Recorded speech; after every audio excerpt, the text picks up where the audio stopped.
Caríssimos irmãos e irmãs, encontramos-nos na Praça Catedral para festejar o patrono da Diocese de Camaçari e desta Igreja Catedral, para festejar o glorioso São Tomás de Cantuária. Estamos ainda no início do ano, que acolhemos como uma graça, como um dom de Deus. Ainda trazemos no coração o anúncio dos anjos aos pastores. Lembram? Nasceu para vós um Salvador. E hoje a Igreja celebra a Epifania. A palavra Epifania é uma palavra grega que significa manifestação, porque se entendeu que através dos três reis vindos de longe, então Deus, vindo na nossa realidade carnal, estava manifestando-se ao mundo inteiro por intermédio deles. E recordamos hoje então os santos reis que se puseram a caminho desde o Oriente para descobrir o que indicava aquela estrela diferente, até encontrar Jesus. E vocês sabem que Jesus, na linguagem aramaica que era usada naquele tempo de Jesus, o hebraico antigo, digamos assim, significa Deus salva. E aqui podemos nos perguntar, o mundo moderno, será que que realmente espera um Deus que salva? É mais provável que o mundo moderno entenda enganosamente que não necessita mais de um Salvador. O mundo moderno acha que se salva por si mesmo, com a ciência, com a tecnologia, com o poder. No entanto, quando esta mentalidade dominou em algumas partes do mundo, produziu desastres nunca vistos antes. E, inclusive, no nosso querido Brasil, muitos males podemos indicar como fruto desta mentalidade que quis mandar a Deus no exílio, longe da nossa realidade. Nós admiramos a ciência, nós utilizamos os artefatos da tecnologia, mas entendemos que isto não basta para a nossa vida. Nosso coração tem uma aspiração infinita à paz, ao bem, à felicidade. Nossa inteligência tem uma exigência infinita de compreender o significado de tudo, da beleza, da vida, do trabalho, do afeto, de ser pai e mãe, da saúde, da doença, da morte. O poder e a tecnologia não sabem responder a essa aspiração e a essa exigência. Permita-me recordar as palavras de um grande sociólogo que eu admiro muito na minha tarefa de sociólogo, um alemão chamado Max Weber, que viveu cerca de 100 anos atrás, um pouco mais, né? E ele dizia, um médico, e olha lá, era 1910, 1920, um médico pode prolongar até de maneira significativa a vida de um doente, mas não tem competência para dizer-lhe por que vale a pena viver. Esta é a pobreza da nossa ciência e da nossa tecnologia, que desistiu de buscar o significado das coisas, o fundamento. Por que vale a pena viver? Será que o significado da vida se esgota em acumular dinheiro, experimentar algum prazer, adquirir alguma competência técnica? Necessitamos muito mais do que aquilo que se pode conseguir mesmo com muitos estudos nas universidades. Podemos dizer que este nosso mundo cresceu sim na ciência e na tecnologia, mas não cresceu na capacidade de usar, por exemplo, o poder com sabedoria, com justiça.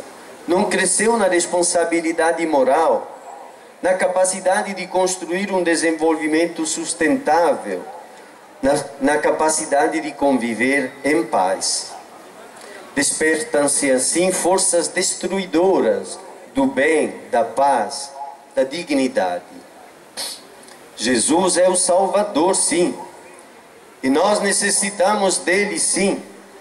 Ele quer salvar a nossa existência humana, não somente as nossas almas depois de mortos, mas quer salvar já agora a nossa existência, principalmente de decisões, de atitudes insensatas, do ódio, da solidão, do vazio, daquelas atitudes que destroem o bem e a paz.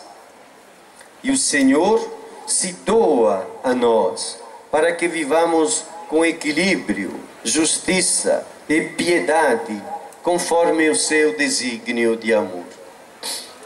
Eu gostaria de meditar com vocês 3 coisas. Uma introdução ao momento da igreja e da nossa sociedade, uma palavra sobre as leituras da Sagrada Escritura que ouvimos hoje, em que a igreja celebra os Santos Reis, e uma palavra para recordar a figura do glorioso São Tomás de Cantuária. Em primeiro lugar, quero recordar o Papa Francisco. Ficamos felizes com o Papa Francisco, que nos convida a descobrir a alegria do Evangelho, a alegria do amor.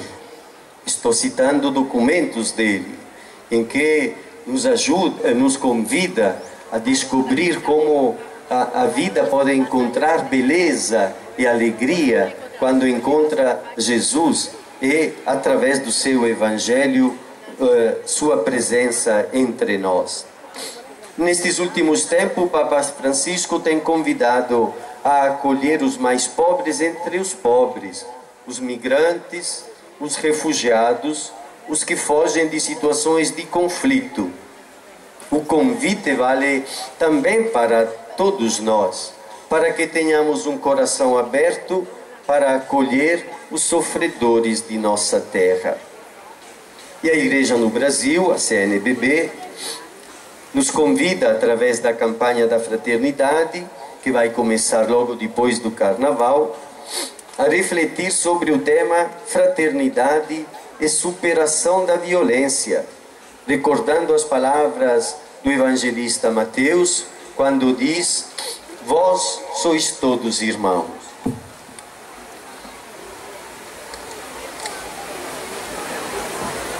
Dedicaremos todo o primeiro semestre deste ano a pensar caminhos de paz que podemos percorrer juntos. Alguns de nossos municípios estão entre os mais violentos do Brasil e não podemos ficar somente lamentando tantas mortes violentas, pensando que, quem sabe, a outros cabe cuidar.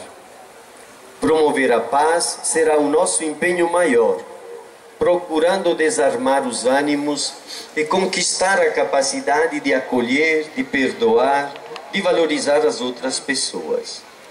Recordo Jesus, como ele desarmou os velhos que queriam apedrejar a pecadora apanhada em flagrante adultério, dizendo que quem estivesse sem pecado podia atirar a primeira pedra. Aqueles homens deixaram cair as pedras de suas mãos e foram embora, enquanto Jesus escrevia com o dedo no chão, e se entende que ele estava escrevendo os pecados daqueles homens. E Jesus disse à mulher: mulher, ninguém te condenou? Ninguém, Senhor. Eu também não te condeno.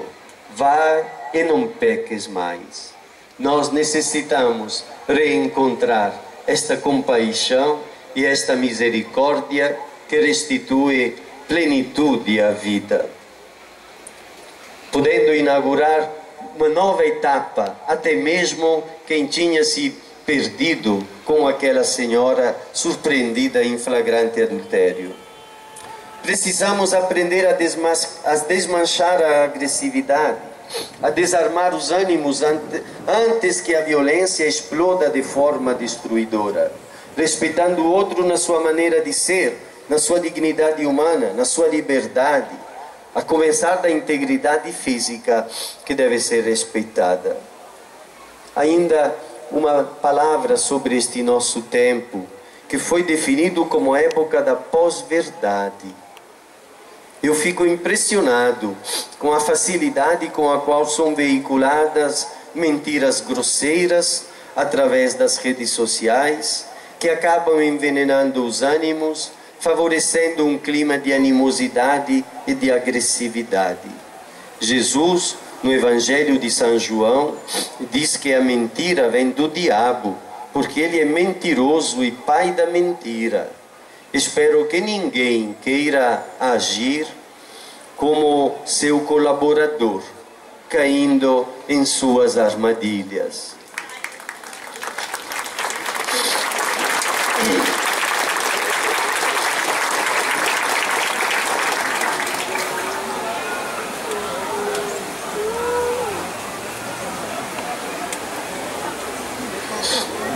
A liturgia de hoje celebra os santos reis. Eles eram homens inteligentes, atentos a tudo o que acontecia. Eles tinham tudo, eram reis. No entanto, viviam inquietos, buscando algum sinal que apontasse para uma vida mais humana, mais carregada de beleza, de significado, mais útil para toda a sociedade. Por isso, espiavam o céu, e quando descobriram uma estrela diferente, um cometa, começaram a seguir, sem saber exatamente onde aquela estrela ia conduzi-los. Enfrentaram os perigos de uma longa viagem, apoiando-se na amizade que havia entre eles, colocando-se em busca de respostas adequadas à sua inquietação. Eram corajosos e seguiam o sinal da estrela e encontraram Jesus, a luz que veio ao mundo e que ilumina todo homem. Podemos imaginar numa época em que não havia eletricidade e a luz artificial que mais se conseguia era aquela de uma vela, de um óleo que queimasse. Pensar Jesus como luz que ilumina o caminho de cada homem, que ilumina a inteligência, que é capaz de iluminar, portanto, o discernimento e as decisões mais importantes que um homem e uma mulher devem tomar, como era uma coisa grandiosa, importante. E então, eles reconheceram Jesus como a luz, como o enviado de Deus vindo a este mundo para responder àqueles desejos mais profundos do coração humano, ao qual mesmo eles, sendo reis, não eram capazes de responder. Pensem por um momento que diferença com a superficialidade grosseira de outro rei, do qual se fala no Evangelho, do rei Herodes. Ele também disse que queria ter informações a respeito de Jesus, mas não para adorá-lo, não porque precisava de alguma coisa. Ele era tão prepotente e arrogante que não precisava de nada. Só queria eliminar Jesus, movido pelo medo que o menino viesse a ameaçar o seu poder. Entendemos como vidas semelhantes podem ter também posturas muito diferentes. Os santos reis e o rei Herodes. Aparentemente, mesmas responsabilidades e tarefas em lugares diferentes, mas, diante da realidade, uma postura totalmente diferente. Os santos reis nos convidam a não ficar satisfeitos com a situação em que estamos, a enxergar os sinais que Deus nos manda, a estrela guia, no caso deles, a buscar o Salvador, para que nós também possamos encontrar aquele que é fonte da paz e da sabedoria. Nós todos necessitamos do Salvador. Os que são pobres, como os antigos pastores, e os que são ricos, como os santos reis. Último ponto que eu quero recordar, então, é São Tomás de Cantuária. Nasceu em 1118.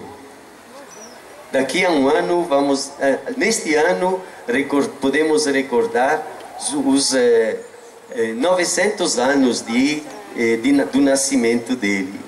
Era um homem de inteligência brilhante. Por isso a família o enviou para estudar filosofia, direito, teologia, antes em Paris e depois em Bolonha. E tornou-se em seguida secretário do bispo de Cantuária, Teobaldo. Em 1154 foi coroado rei da Inglaterra Henrique II, um jovem de 20 anos. E Tomás, naquele ano, já tinha um pouco mais de 30 e foi indicado para ser o seu braço direito, o primeiro-ministro do Reino da Inglaterra. Entre os dois cresceram amizade e estima e tiveram sucesso na administração do reino. Então, São Tomás convivia com o poder e com a riqueza, mas entendeu que a verdadeira riqueza era Jesus e deu a vida para permanecer fiel a ele. Quando Teobaldo ficou idoso, escolheu Tomás para sucedê-lo como bispo de Cantuária. O rei Henrique II exultou, se alegrou com isto, imaginando que o amigo poderia ajudá-lo a realizar seu desejo. Ele queria ser senhor absoluto, não só do Estado, mas também da Igreja. Esperava contar com o amigo Tomás para desapropriar terras da Igreja e submetê-las ao seu poder. Mas Tomás, que alimentava sua vida cristã nos sacramentos e com a amizade de grandes homens como o bispo Teobaldo, vivia uma vida de simplicidade e pobreza e decidiu servir um único rei, Jesus Cristo, e passou a defender a liberdade da Igreja. Ele não reconhecia à coroa o poder de interferir na vida da Igreja. Em 1164, Tomás foi condenado por traição e os bens de sua família foram confiscados. Refugiou-se na França como perseguido. Ele e o rei eram amigos, trocaram algumas cartas e depois de 6 anos, então, Tomás voltou para sua terra, acolhido e aclamado em toda parte por uma multidão de fiéis. Chegou em Canterbury, nós dizemos Cantuária, em 29 de dezembro de 1170. E ele, ao chegar, foi direto à catedral, onde já os padres de sua diocese estavam reunidos, prontos para juntos rezarem as vésperas, e ali apareceram 4 cavalheiros, supostamente nobres, eram barões, mas não eram nobres, não é? Que apunhalaram no altar, nos degraus próximos do altar, a Tomás de Cantuária. Já na manhã seguinte, a multidão invocava Tomás como santo.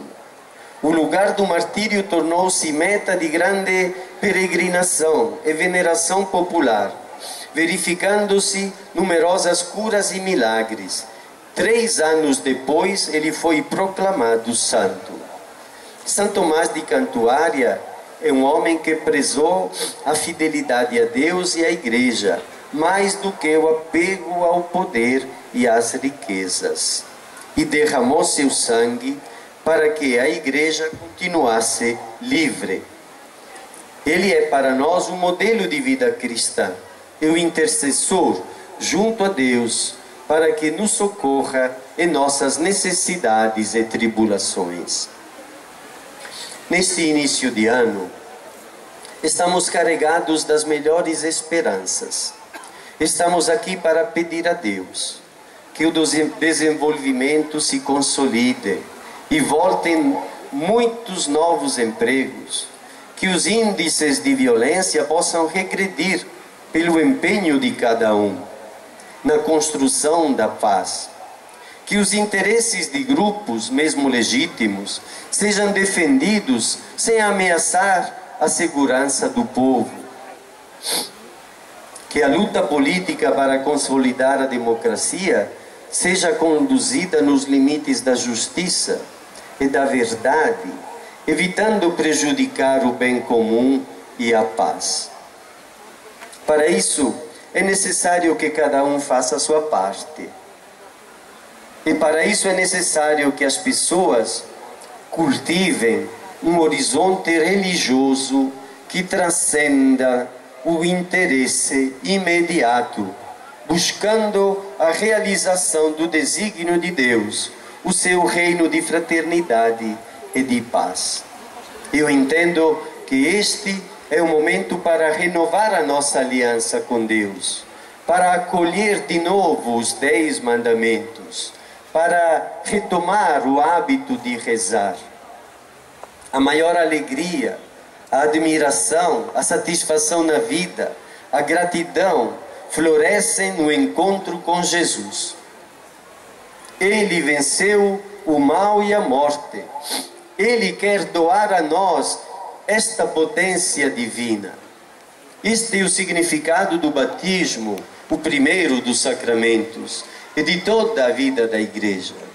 Na ausência deste horizonte religioso, nos movemos somente em função do nosso interesse e da vontade que prevaleça a qualquer custo. Podemos mostrar uma maturidade maior do que isso, um equilíbrio, uma sabedoria, uma grandeza de ânimo maior do que esta postura que às vezes é muito mesquinha de defender a qualquer preço o próprio interesse. Então eu termino invocando Nossa Senhora das Candeias, ela que apresentou a luz de Cristo aos santos reis, que Ele traga esta luz e a apresente a cada um de nós, desde a pessoa mais simples até aquela que tem maior responsabilidade entre nós. E podia dizer então, ó Nossa Senhora das Candeias, defendei-nos e protegei-nos, fazei brilhar em nossos corações a luz de Cristo, para que todo o povo de Camaçari e da Diocese experimente um ano de paz, de justiça, de verdadeiro bem. Ó glorioso São Tomás, nosso padroeiro, que orientaste o jovem Henrique II, orientai agora os jovens de Camaçari, para que caminhem com Jesus como pessoas retas, apaixonadas pelo bem e pela paz.